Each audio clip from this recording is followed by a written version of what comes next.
How to fix mobile data is slow on Infinix Smart 20. Let's start the video if you want to fix this problem. So open quick settings panel, so just swipe down and turn on flight mode and turn off flight mode. Turn on or turn off flight mode 1 to 3 times. After the process, go back to home screen. You will see your problem is solved. But if it not solved, if you want to fix this problem, check your internet connection.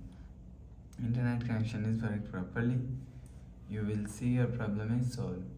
But if it not solved, insert SIM, remove SIM card, remove SIM tray and clean. Again insert SIM card, you will see your problem is solved.